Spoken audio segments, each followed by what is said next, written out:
take a brief look at communism in America. The communist program: the church must be separated from the state. They likened the church to an opium den. Remember, religion is the opium of the people, and priests and pastors were viewed as dealers, peddling junk to addicts. Therefore, the liberation of the masses of humanity is dependent upon their emancipation from religious ideology. Why? Religion stands in the way of the Marxist remaking of human beings. Why is it that so few people, particularly politicians, are afraid to come out of the closet when it comes to their Christian faith? Why is that? And that's because the communists have been so successful within our culture to making religion look bad. Of course, the most influential communist in terms of communism becoming popular in America was Antonio Gramsci, the Italian radical. He wrote to his followers this: "Understand that countries like America would never embrace the proletariat revolution." He proposed attacking countries like America through their cultural foundations. He is called, therefore, the father of Cultural Marxism, which undermines faith in God, love of family, and country. He said, if we were to be successful in undermining God, family, and country, morality, and virtues, then America would become rootless and easy prey for conquest.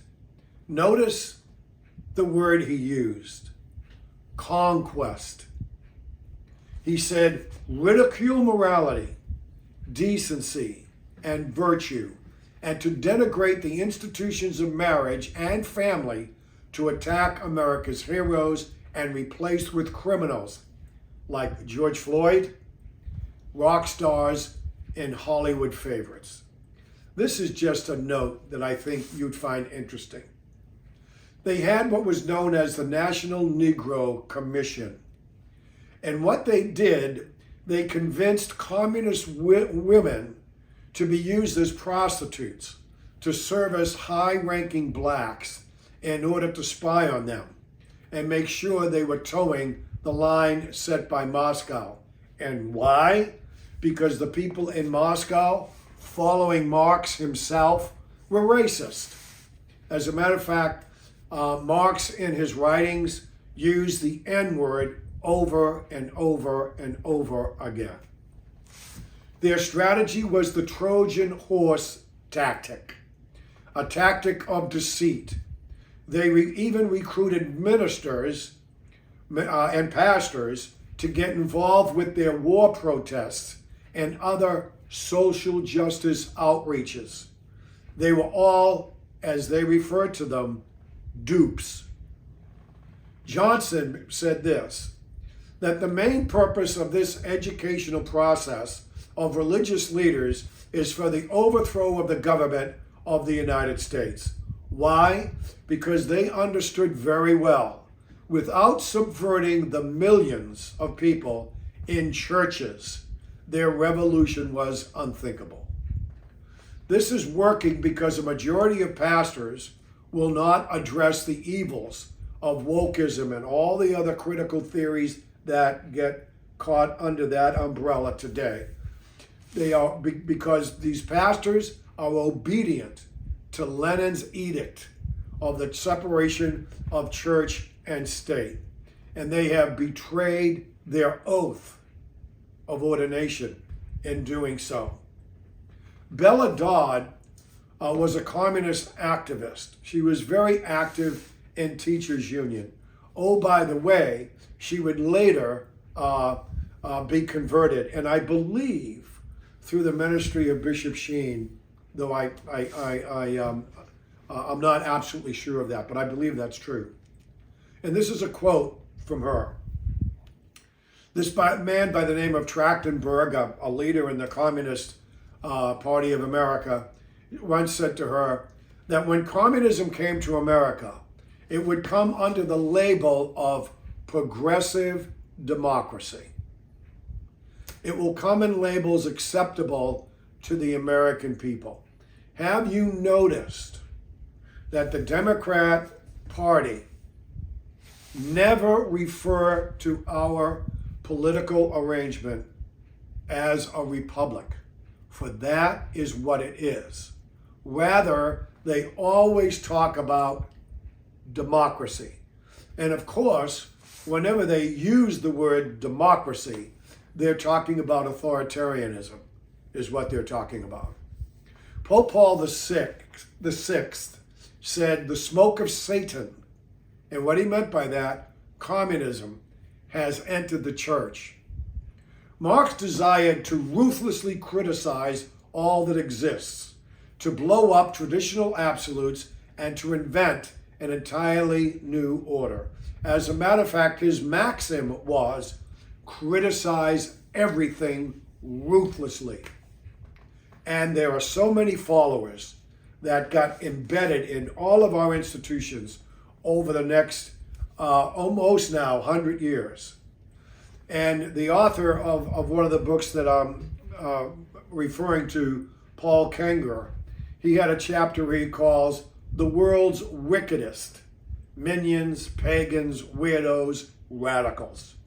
Of these people was a man by the name of Crowley, who referred to himself as the Great Beast 666, dubbed the wickedest man in the world, and he was proud of it.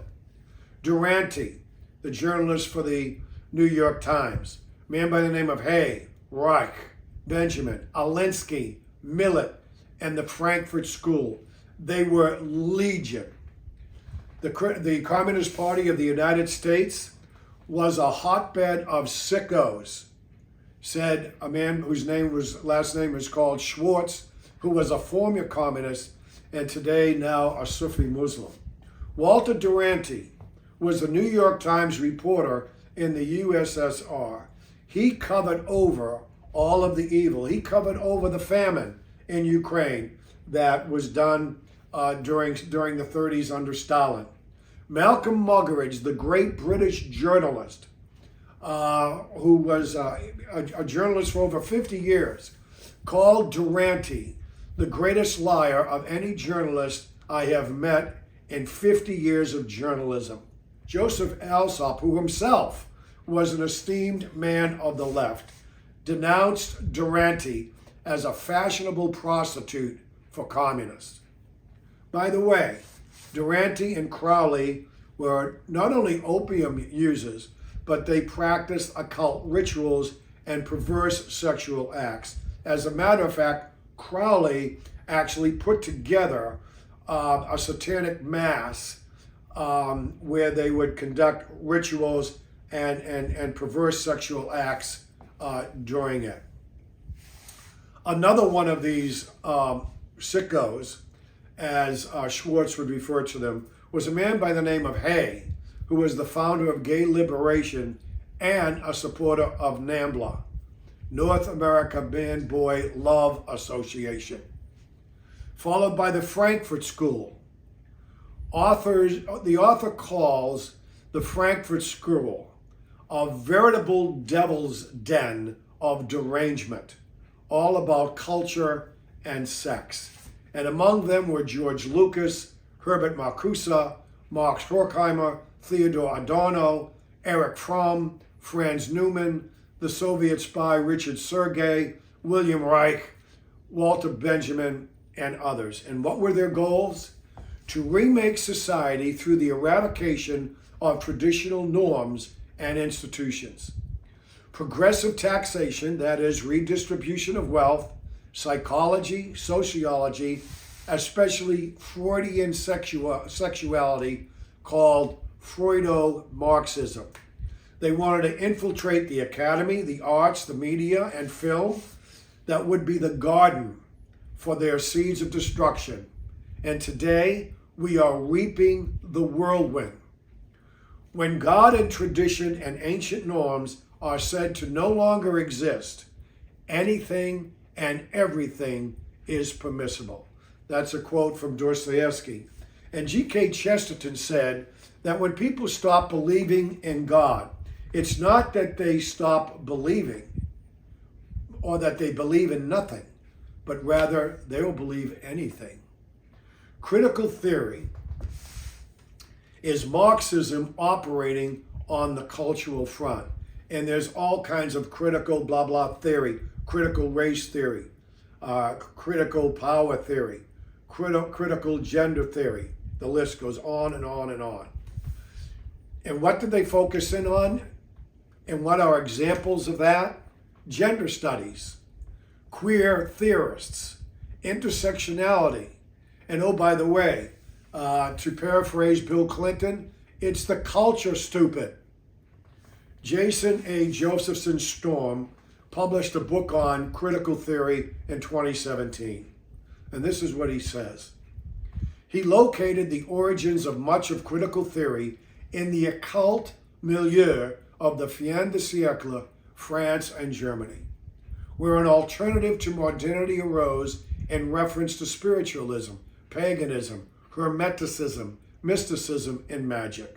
In short, he says, all told, it would appear that critical theory's proximate other was the occult. James Lindsay, who we'll be hearing more from later, says that where so many people, where it comes to historians, economists, and others, the one thing that they miss about Marxism is that it is a religion. More about that later. It is an atheistic religion, but a religion nonetheless. Critical race theory, for instance, is a philosophical system that is not merely anti-Christian, but indisputably pagan, if not demonic. Saul Alinsky, who wrote the book Rules for Radicals. And oh, by the way, I sat in on a seminar, I believe it was my senior year of college, so this would be 71, where Alinsky was the speaker. My radical English teacher gathered 14 of his prime students to sit in on this seminar. Alinsky was coming from Wellesley College, where he had spoken at Hillary Clinton's college at the time, which was just about 20 miles down the road from where we were. After that seminar, the professor came up to me and said, "John, what did you think?" And I said, "Dr." and I mentioned his last name, "For the last hour and a half, we have been sitting in the presence of a very evil man. Even in my radical days, I could see what was going on here." He gives an acknowledgement in the dedication to his book by making an epigraph to Satan. Oh, by the way, we need to remember that Alinsky was Hillary Clinton's mentor. And though he had died by the time Obama became popular in politics, he was also Obama's mentor. This is what Alinsky wrote in that epigraph. "Lest we forget, at least an over-the-shoulder acknowledgement to the very first radical. From all our legends, mythology, and history, the first radical known to man who rebelled against the establishment and did so effectively that he at least won his own kingdom, Lucifer." He said Lucifer, he described Lucifer as the eternal rebel, the first free thinker, and the emancipator of worlds. Makes you want to vomit, doesn't it? The author of the book, Paul Nyhan, and the name of the book is The Devil and Karl Marx. He was looking for this quote, and he went to Playboy because he had known that before Alinsky died, he gave an interview to Playboy. And in this interview, Alinsky was asked if he believed in an afterlife. And he said, let's say that if there is an afterlife and I have anything to say about it, I would unreservedly choose to go to hell. Then he was asked, hell, why? Then he says, hell would be heaven for me, because there he would start organizing the have-nots without virtue, like Marx's character in The Pale Maiden. When author Paul Nyhan first Googled the Playboy interview, he saw it posted at the Satanist website. Saul Alinsky, a role model for left-wing Satanists. One more weirdo sicko, and we'll conclude this section. Her name was Kate Millett. She, with 10 to 15 other women, founded NOW, National Organization of Women. She was described by her sister as the most disturbed, megalomaniacal, evil, and dishonest person she had ever known. It gets worse. She tried to kill her sister multiple times. The founders of the National Organization of Women, their stated goal was to cleanse people's thinking through consciousness raising. What is this? It's none other than brainwashing. Now do you understand why they have such as the 1619 Project and why they want to be teaching children about the evils of America starting in the first grade? Why they want to introduce drag queens to kindergarten and then begin to confuse them all about gender? If you raise a child and they're totally confused about gender, then guess what? They're totally confused about everything. And now you can propagate them and program the way you want them to. In addition to critical theory, they also said this: the destruction of the American family as a patriarchal institution devoted to the oppression of enslavement of women and children is also one of their goals. And the National Organization of Women has promoted promiscuity, eroticism, abortion, prostitution, and homosexuality.